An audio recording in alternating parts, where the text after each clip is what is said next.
આજથી શહેર પ્રમુખ તરીકેનો ચાર્જ આપના સિરે શું જવાબદારીઓ અને આગામી સ્ટેન્ડ શું રહેશે? ખરેખર ગુજરાત પ્રદેશ પ્રમુખ શક્તિસિંહ ગોહિલનો ખૂબ ખૂબ આભાર માનું છું અને ઓલ ઇન્ડિયા કોંગ્રેસના પ્રમુખનો પણ ખૂબ ખૂબ આભાર માનું છું. ખાસ કરીને હું એક નાનો કાર્યકર તરીકે મારી જવાબદારી હતી કે વોર્ડ નંબર 3-2 એની જવાબદારી, પણ પૂરા શહેરની મારી ઉપર જે જવાબદારી મૂકી છે એ બદલ કોંગ્રેસ પાર્ટીનો ખૂબ ખૂબ આભાર માનું છું.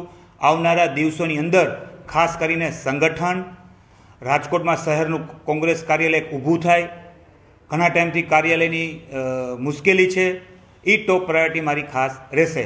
અને આવનારી લોકસભાની ચૂંટણીની અંદર કોંગ્રેસનું સારું દેખાવ થાય એ પ્રયત્ન હશે. એના પછી રાજકોટ મહાનગરપાલિકાની પણ કોર્પોરેશનની ચૂંટણી 1.5 વર્ષ પછી છે, એટલે સારી રીતે કોંગ્રેસ ઉભરી આવે એવા મારા પ્રયાસો હશે.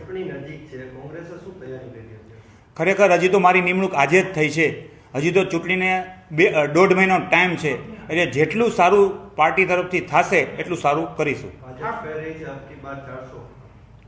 ભાઈ તો એ ભાજપનો પ્રશ્ન છે, અમારી તો સારામાં સારો અમારા કોંગ્રેસ પક્ષનો દેખાવ હશે એટલું આપને હું કહું છું.